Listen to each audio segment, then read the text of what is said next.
ومن سيئات أعمالنا من يهده الله فلا مضل له ومن يضلله فلا هادي له ونشهد أن لا إله إلا الله وحده لا شريك له ونشهد أن سيدنا وحبيبنا ومولانا محمدا عبده ورسوله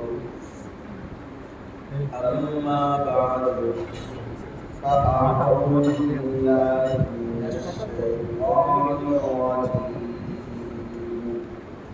بسم الله الرحمن الرحيم وأذن في الناس بالحج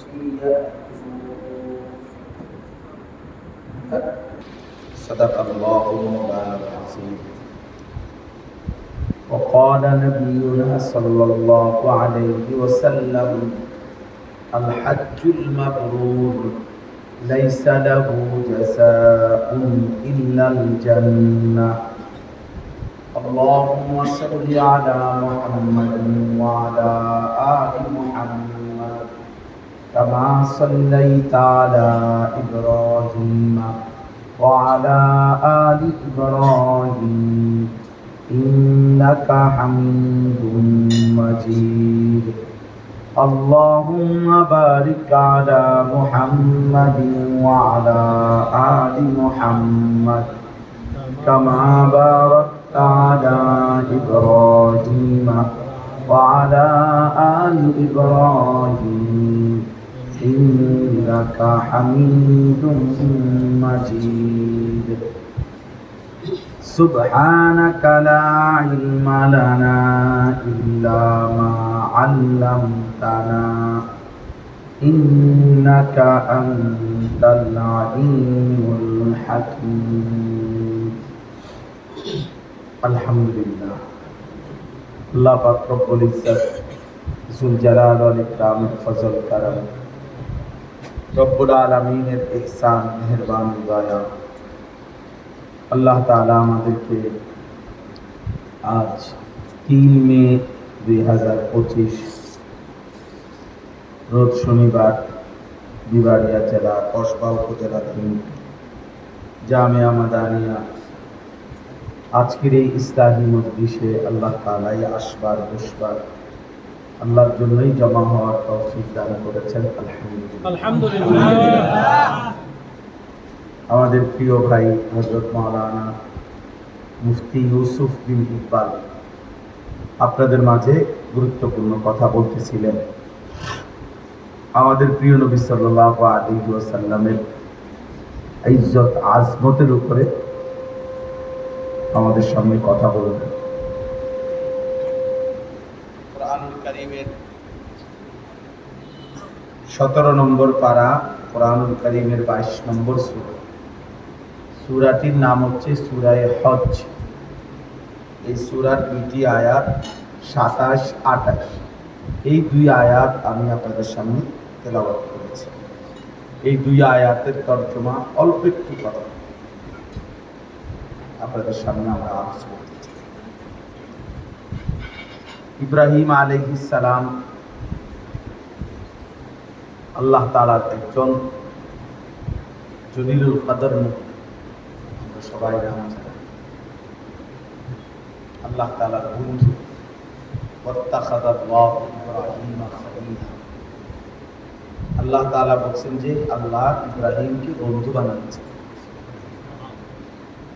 কোরআনুল কারীমে আছে আল্লাহ তাআলা ইব্রাহিম আলাইহিস সালামকে বলেন ইন্নী জাঈলুকা লিন-নাসি ইমাম। আমি তোমাকে গোটা বিশ্ব মানবতার জন্য সমস্ত মানুষের জন্য ইমাম বানাবো। কোরআনুল কারীমের মধ্যে আছে আল্লাহ তাআলা ইব্রাহিম আলাইহিস সালামকে অনেকগুলো পরীক্ষা করেছেন।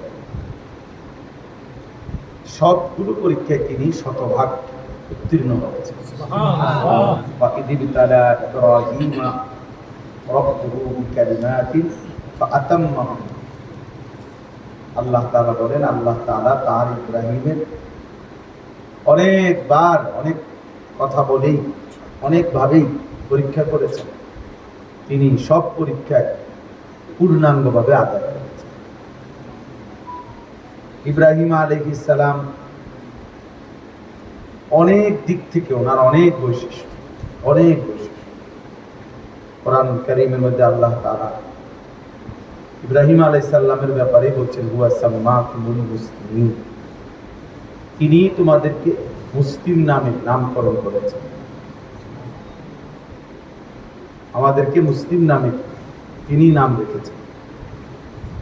কোরআন কারীমের মধ্যে আছে, আল্লাহ তাআলা বলছে, ইব্রাহিম আলাইহিস সালাম কানা উম্মাতান, ইব্রাহিম আলাইহিস সালাম একজন ব্যক্তি একটা জাতি, মানে একজন ব্যক্তি একটা জাতি, অর্থাৎ এত বেশি ব্যক্তিত্ব প্রভাব, এত বেশি ওনার সম্মান মর্যাদা খেদমত, যে আল্লাহ তাআলা বলছে সে একাই যেন একটা জাতি। এরকম অনেকগুলো মর্যাদা, সমস্ত মর্যাদার পিছনে একটা বড় কারণ হলো আল্লাহ তাআলা যতবারই পরীক্ষা নিয়েছেন, কঠিন থেকে কঠিন, প্রত্যেকটি পরীক্ষায় তিনি উত্তীর্ণ হয়েছেন। সবগুলো পরীক্ষা তাফসীরের মধ্যে আছে। হযরত আব্দুল্লাহ ইবনে আব্বাস রাদিয়াল্লাহু তাআলা আনহুমা বলছেন, আল্লাহ তাআলা 30টি পরীক্ষা করেছেন ইব্রাহিম আলাইহিস সালাম। কোন বর্ণনায় 70টার কথা আছে। তো এই 30টা পরীক্ষা হোক আর 70টা পরীক্ষা হোক, সবগুলো পরীক্ষার মধ্যে মূল বক্তব্য ছিল একটা জিনিস, সেটা হলো আল্লাহ তাআলা বারবার দেখতে চেয়েছেন যে ইব্রাহিম সর্বোচ্চ ভালোবাসা আল্লাহকেই ভালোবাসে না মাখলুক অন্য কিছু। এই মূলত পরীক্ষা সবগুলো। আগুনের কুণ্ডলী বলেন, নমরুদের মুখোমুখি বলেন, আর সন্তানকে জবাই করা বলেন, এবং আরো যা সবগুলো পরীক্ষাতে আল্লাহ তাআলা বারবার চেয়েছেন ইব্রাহিমের কলিজা জুড়ে আল্লাহর ভালোবাসা সর্বোচ্চ কিছু।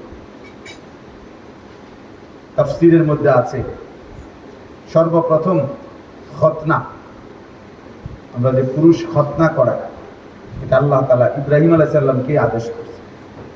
বয়সকালে ইব্রাহিম আলাইহিস সালাম নিজের খতনা নিজে করেছেন, আল্লাহর হুকুম মেনে নিয়েছেন।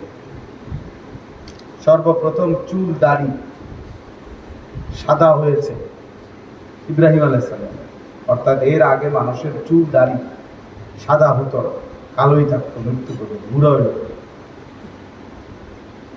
এটার জন্য অনেক বিদ্রুপ কওমের সহ্য করতে হয়েছিল। সবাই বলছে ধর্মান্তরিত হওয়ার কারণে, বাপদাদার ধর্ম ছেড়ে দেওয়ার কারণে এমন হয়েছে। কিন্তু তিনি আল্লাহ তাআলার ভালোবাসায় সেটা গ্রহণ করে নিয়েছেন। ছোটবেলায় ওনার আব্বা মা মূর্তি পূজা করত।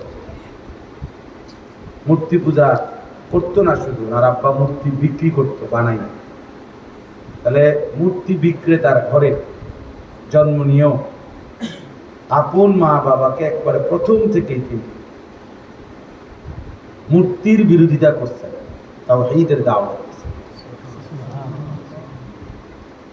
এটা অনেক বড় মহব্বত এবং হিম্মতের ব্যাপার। ইয়া আবাতি লিমা তা'বুদু মা লা ইয়াসমা'ু ওয়া লা ইউবসিরু ওয়া লা ইউগনি আনকা শাইআ। কোরআন শরীফে আছে, তিনি তার পিতাকে বললেন, হে বাবা, আপনি কিসের ইবাদত করেন? মা লা ইয়াসমা'ু, যে কিছুই শুনে না, ওয়া লা ইউবসিরু, যে কিছু দেখেও না, ওয়া লা ইউগনি আনকা শাইআ, যে কোনো সামান্যতম উপকারও করতে পারে না। এই ফালতু মূর্তির কেন পূজা করে? ইবাদত। তার বাড়ি ছোট্টবেলা থেকেই তিনি আল্লাহর ভালোবাসা, বাবা মার কুফরিও এক সেকেন্ডের জন্য মেনে নেন। করেন। আগুনের কুণ্ডলিতে নমরুদ যখন ফেলাইছেন, তখন তিনি জিব্রাইলের মতো ফেরেশতা, মিকাইল, ইসরাফিল, আজরাইল, এই চারজন ফেরেশতাই ওনাকে সাহায্য করতে চাইছে, তাফসীরে আছে। কিন্তু উনি ওদের সাহায্য প্রত্যাখ্যান করছে, বুঝছে না, তোমরাও লাগবে না, যাও, যার জন্য আমি আগুনে পড়তে যাচ্ছি তিনি আমাকে দেখতেছেন, তিনি আমার জন্য যথেষ্ট।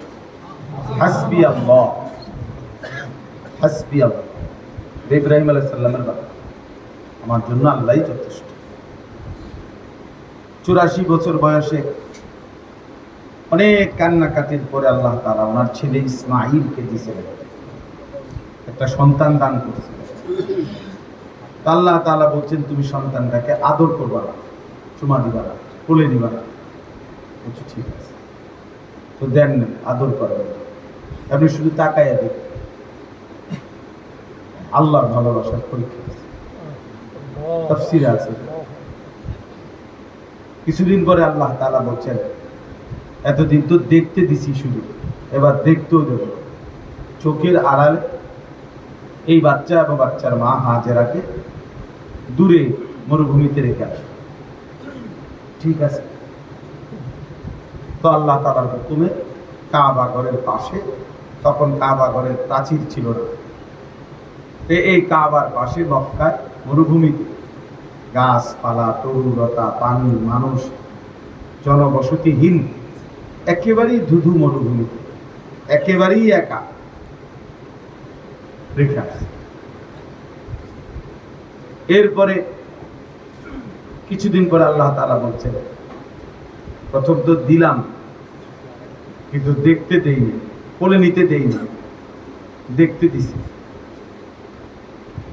এখন দূরে সরাই দিছি, তো মনে মনে সান্ত্বনা ছিল, আচ্ছা যাক, ফুট না দেখলে কিছু আছে, তো দূরে হলেও আছে।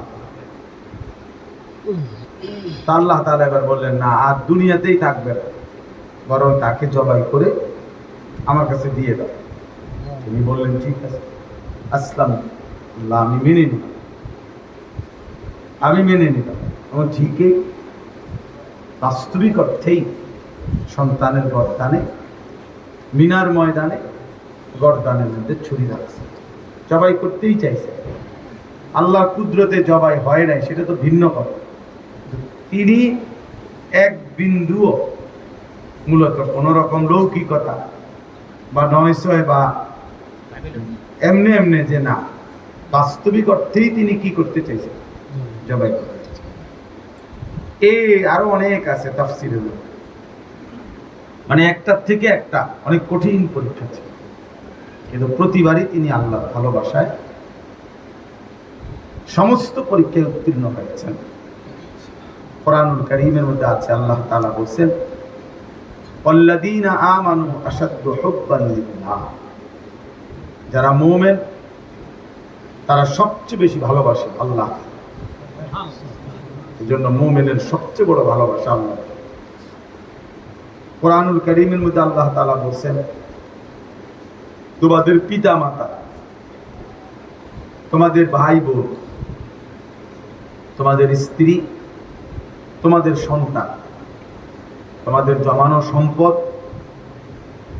তোমাদের ঘর দুয়ার, তোমাদের পছন্দের বাহন, এই সব কিছু চাইতে যদি আল্লাহ এবং তার রাসূল এবং আল্লাহর রাস্তায় জিহাদ, আল্লাহর জন্য দুশমনের মোকাবেলা করা, জান দেওয়া, এই তিন জিনিস যদি প্রিয় না হয়, সবচেয়ে প্রিয় না হয়, আল্লাহর ভালোবাসা, আহাব্বা ইলাইকুম মিনাল্লাহি ওয়া রাসূলিহি ওয়া জিহাদিন ফি সাবিলিহি ফাতারাব্বাসু, তাহলে অপেক্ষা করো, হাত্তা ইয়াতি আল্লাহু বিআমরিহি, অল্প সময়ে আল্লাহর ফয়সালা আসবে, মানে আযাব আসবে। যে জাতির মধ্যেই মুসলমান মুমিন পরিচয় দাঁড়ায়, ইমানদারের পরিচয় দাঁড়ায়, আল্লাহর ভালোবাসা কম, রাসূলুল্লাহ সাল্লাল্লাহু আলাইহি ওয়াসাল্লামের ভালোবাসা কম, এবং জিহাদ ফি সাবিলিল্লাহ, আল্লাহর জন্য জীবন দেওয়া, আল্লাহর দ্বীনের জন্য নিজেকে কোরবানি করার জন্য পেশ করা, এই মানসিকতা যার মধ্যেই কম, আল্লাহ তাআলা বলছে তারা যেন আযাবের অপেক্ষা, আযাব আসে। আজকে সংখ্যাগরিষ্ঠ মুসলমান আমরা, এই তিন জিনিস আমাদের মধ্যে ঘাটতি। আল্লাহর ভালোবাসায় সামান্যতম মুসলমানের পরিচয় ধরে রাখতেও আমরা চাই না। কিশোর বলেন, যুবক বলেন, বৃদ্ধ বলেন, যে যেই মিথ্যা অন্যায় অপরাধের সাথে জড়িত, উনি এটা ছাড়বার কোনো মানসিকতাই প্রস্তুতিই নাই, ইচ্ছাও নেই। মিথ্যা বলে তো বলে, চুরি করতেছে তো করতেই আছে, ওজনে কম দিতেছে তো প্রতিদিনই একই রকম, সুদ খায় তো 30 বছর ধরে সুদে খায়, বাটপারি করতেছে তো প্রতিদিনই বাটপারি, ছেলে পেলে নামাজ পড়ে না তো অসভ্য, কোনোদিনই নামাজ পড়ে না, ফজরের নামাজ পড়ে না তো একদিনও পড়ে না, গালিগালাজ করে তো প্রতিদিনই গালিগালাজ। এই মানে এক ধরনের অপদার্থ জিন, অমানুষের জিন, জানোয়ার, হাইওয়ানের জীবন, পশুর জীবন, যে জীবন ধারাবাহিক গুনাহ করে, সেটা কোনো মানুষের জীবন না, মুসলমানের জীবন না।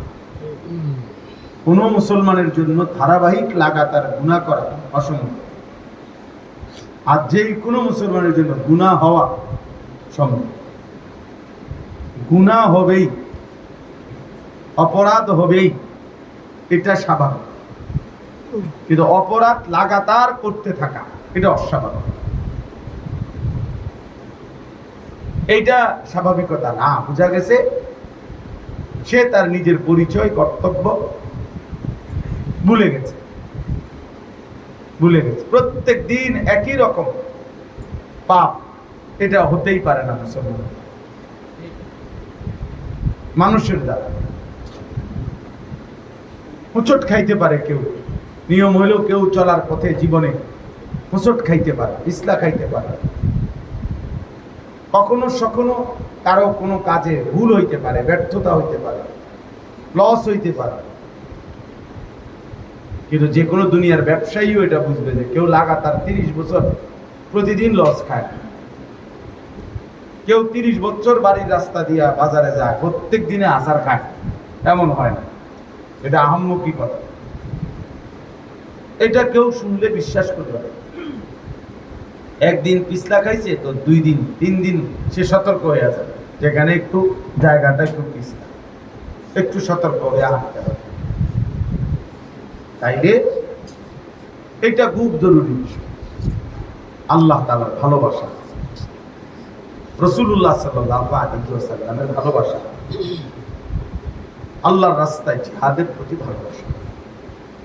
আমাদের নওজোয়ান ছেলেরা যদি এতটুকু বুঝতো, আল্লাহর জন্য জীবন দেওয়া, আল্লাহর দ্বীনের জন্য সর্বোচ্চ ত্যাগ স্বীকার করা, তাহলে ইসলাম আরো অনেক আগাবে, দুশ্মন আরো বেশি ভয় পাবে। কিন্তু ছেলে পেলেদের চেহারা সুরত দেখলে ইবলিসও হাসে, ছেলে মেয়েদের চলাফেরা দেখলে শয়তানও হাসে, শয়তানও বলবে যে আমিও তো এত শয়তানি জানি, এত বিচিত্র চুল, এত বিচিত্র শয়তানি, দুষ্টামি, গুনাহ, অশ্লীলতা, অসভ্যতা, আফসোস।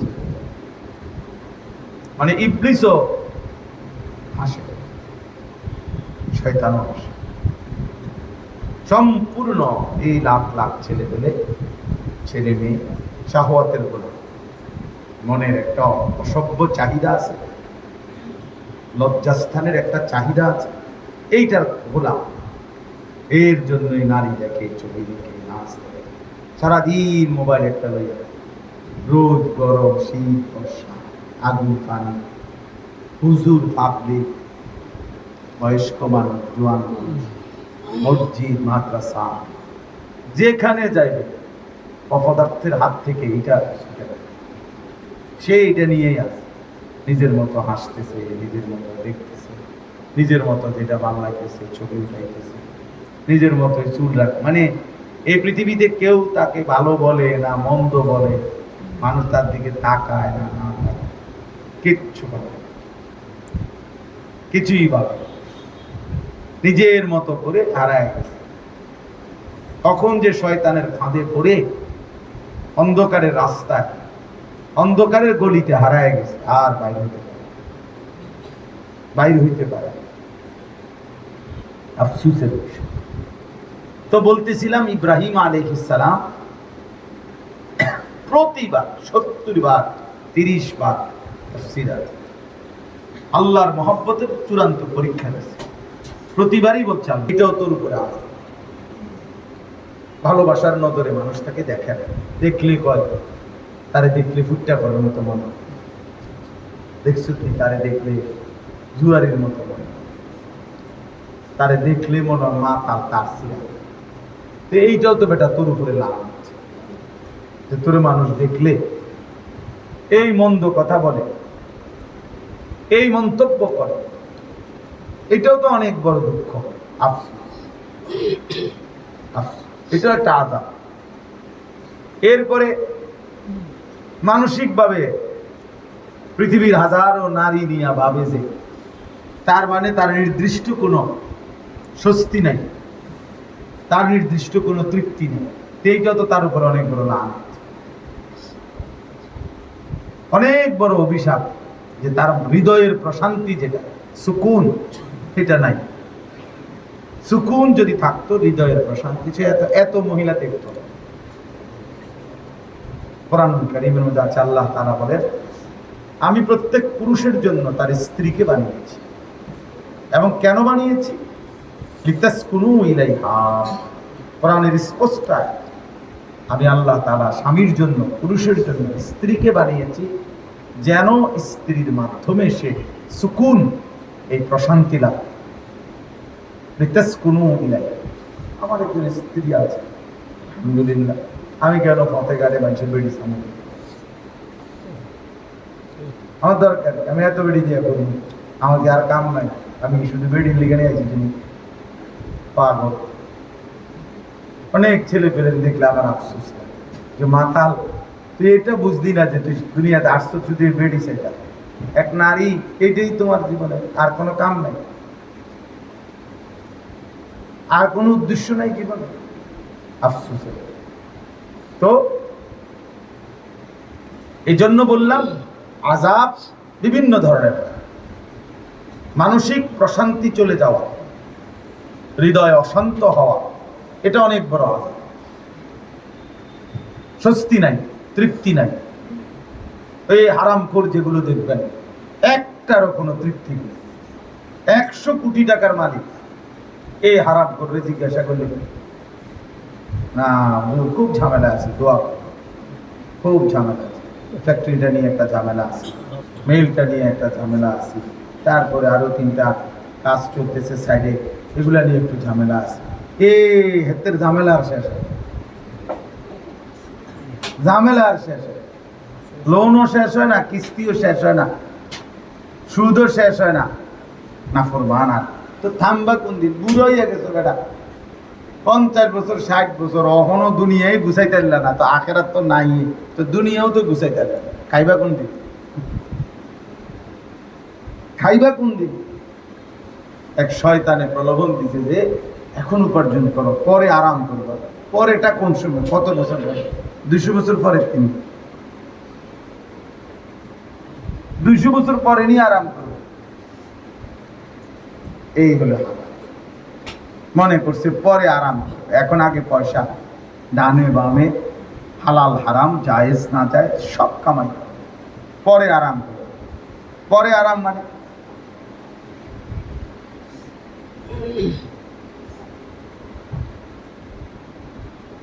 কালকে দেখছি পত্রিকার একটা সুন্দর একজন ব্যক্তি, বাংলাদেশের বর্তমান সরকারি একজন পদস্থ ব্যক্তি বলছে, কর্মজীবন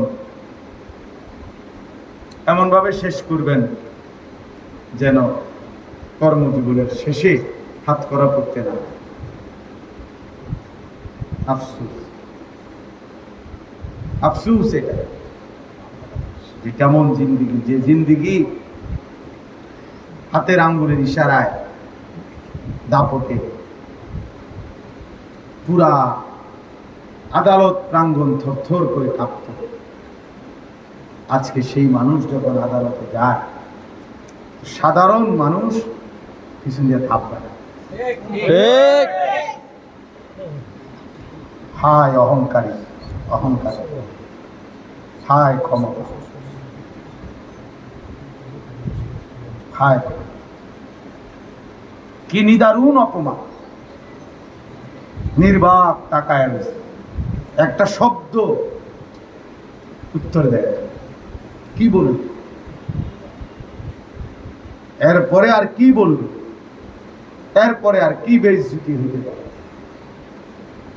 যে পথচারী ঘাড় সাইয়া থাপড়াই করে পুলিশের ব্যারিকেডের ভিতরে। এই সেই আদালত যে আদালতে আঙ্গুলের ইশারায় উঠতে বসত। তাহলে অহংকারের দুনিয়া যদি এতটা অপমানজনক হয়, তার আখিরাত কি হবে? আমাদের জন্যই ভাবি রাজনীতির হিসাব মিলাই নিতে। আমি কোনো রাজনীতির মানুষ, বাস্তবতা হলে আমার কাছে খুব আশ্চর্য হয়েছে যে হায় কি স্বার্থপর এই দুনিয়া, কি ভীষণ স্বার্থ, কি আশ্চর্য।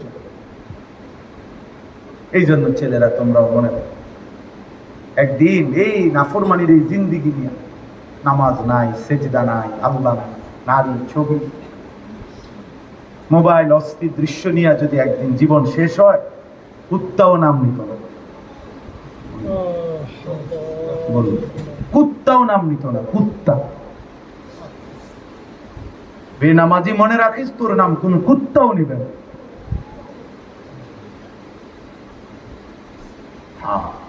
অসভ্যতা যাদের, অস্থিরতা, নোংরামি তাদের, এই যে সমস্ত নারী বেহায়া, বেপর্দা, অসভ্য, কোন জানোয়ারও এদের কথা নাম নেবে। আজকে সারা বাংলাদেশ আমরা সোহরাওয়ার্দী উদ্যানে হেফাজত ইসলামের উদ্যোগে মহাসমাবেশ, ওই নারীদেরকে থুতু মারছে, যে নারীরা নারীর অধিকারের নামে মানবতার চূড়ান্ত, নারীদের চূড়ান্ত বেইজ্জতি করছে। এই জন্য ভাই, কোন পাপী পৃথিবীতে দাম নয়। আমিও না, আপনিও না, আমিও না, আপনিও না, জওয়ানও না, বুড়াও না। কেউ হয়তো নগদ বেইজ্জতি হয়, কেউ হয়তো বংশ পরম্পরায় বেইজ্জতি হয়। আমাদের এই কুমিল্লায় এক জেলায়, উপজেলায় একটা বিশাল বাড়ি দেখাইছে একবার। এই বাড়ি অনেক বড়, এখন গাছরা আছে, খালি পড়ে আছে। তো লোকেরা আমাদের দেখাইছে, বললো যে হুজুর, এটা এই বাড়ির এমন কিছু মানুষের বাড়ি ছিল, এত সম্পদশালী। দেখছি কতগুলো কুত্তা ঘুমাইতে আছে, বসে রয়েছে তার ভিতরে। অহংকারী, নাফরমানের পরিণতি। এই জন্য প্রিয় ভাই, এই আমরা কয়জন, যে কয়জনে আসছি, শুনলাম, বুঝতে শেখা যাবে। আল্লাহকে ছেড়ে তো ইজ্জত মিলে না, সম্মান মিলে না। হয় নগদ, নাই তো বংশ পরম্পরায় হলেও একদিন বেইজ্জতি হইতে হবে। আমার কাছে কিতাব আছে, তাফসীর আছে, ইমাম আমাশ রাহমাতুল্লাহ আলাইহি বলেছে, প্রত্যেক সুদখোর পরবর্তী 40 থেকে বছরের ব্যবধানে তার বংশধর, পরবর্তী প্রজন্মকে আল্লাহ বেইজ্জতি করবে এবং নিশ্চিহ্ন করে।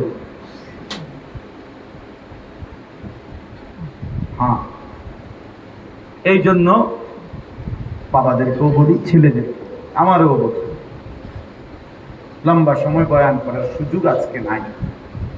আমরা প্রত্যেকে খেয়াল, আল্লাহর ভালোবাসা। বলতেছিলাম, ইব্রাহিম আলাইহিস সালাম আল্লাহর ভালোবাসায় চূড়ান্ত প্রমাণ দিয়েছেন। কোনোভাবে কোনো কিছু থেকে আর কষ্ট করার দরকার নেই, এখনই শেষ। আল্লাহর ভালোবাসায় চূড়ান্ত পরীক্ষা দিয়ে উত্তীর্ণ হয়েছে। প্রতিবারই আল্লাহর ভালোবাসায় প্রমাণ দিছেন যে আল্লাহ আমি আপনাকেই ভালোবাসি। তো আল্লাহ তাআলা এর বিনিময়ে ইব্রাহিম আলাইহিস সালামকে দিয়ে আল্লাহর ঘর কাবা পুনর্নির্মাণ করেছে।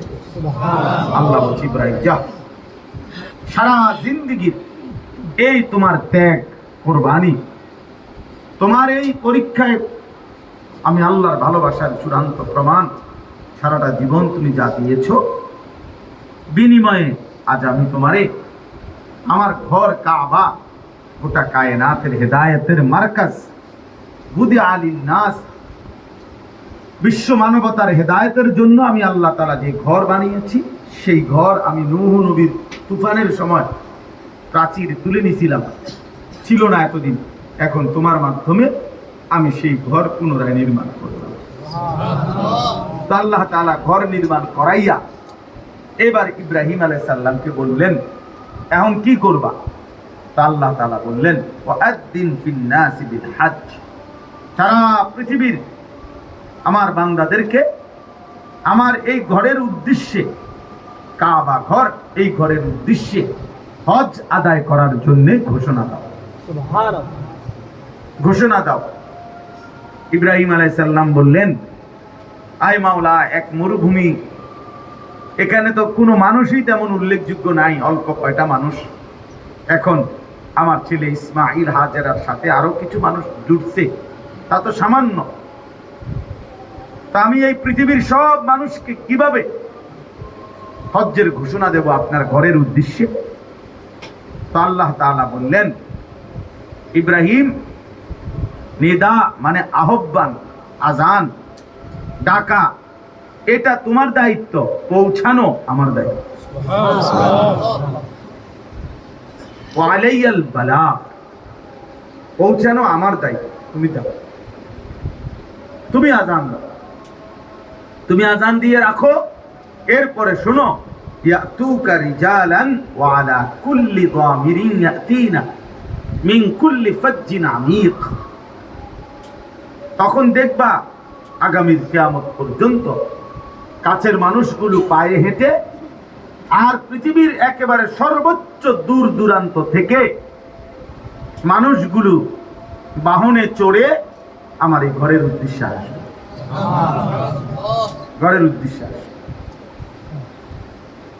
ফলে যুগ যুগ ধরে আল্লাহ পাক রব্বুল আলামিন সারা পৃথিবীর শেষ প্রান্তেও যেই মুমিন থাকে, ইমানদার থাকে, আল্লাহ তাআলা তার কলবেও আল্লাহর ঘরের প্রতি এক চরম আকর্ষণ আল্লাহ তাআলা সুবহান বারবার আল্লাহ তাআলা বলছেন, এটা আমার কুদরতি আকর্ষণ, আমি আমার বান্দার কলবে, মুমিনের দিলে, পৃথিবীর যত দূরেই হোক, আমি আল্লাহ তাআলা এই হজ্জের আগ্রহ, আমার ঘর দেখার আগ্রহ, কাবার আগ্রহ আমি দিয়ে দেব, তুমি শুধু একবার ঘোষণা দিয়ে দাও।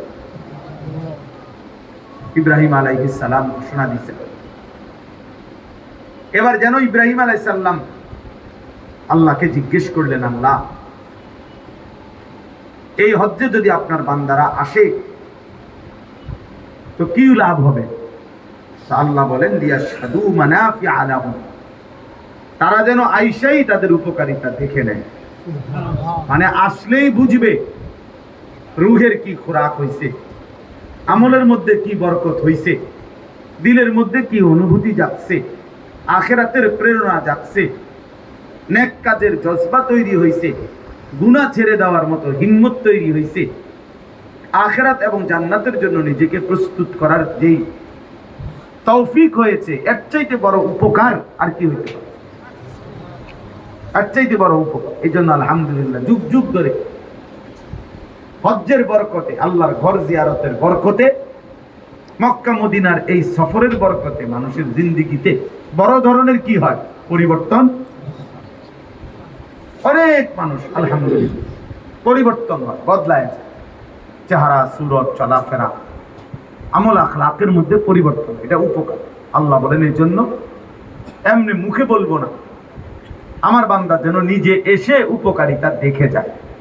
ওয়ায়াযকুরুসমাল্লাহি ফি আইয়ামিন মা'লুমাতিন আলা মা রাযাকাহুম মিন বাহিমাতিল আনআম, এবং আমি আল্লাহ যে চতুষ্পদ জন্তুগুলো আমার বান্দাদের জন্য জবাই করার, কোরবানি করার জন্য হালাল করেছি, সেই প্রাণীগুলো যখন জবাই করবে নির্ধারিত দিনে 10, 11, 12 জিলহজ, এই 3 দিনে, তখন যে আমি আল্লাহর জিকির এই 3 দিনে পড়বে, বেশি থেকে বেশি এই জিকিরের বরকত হাসিল করার জন্য তারা যেন আমার ঘরে আসে।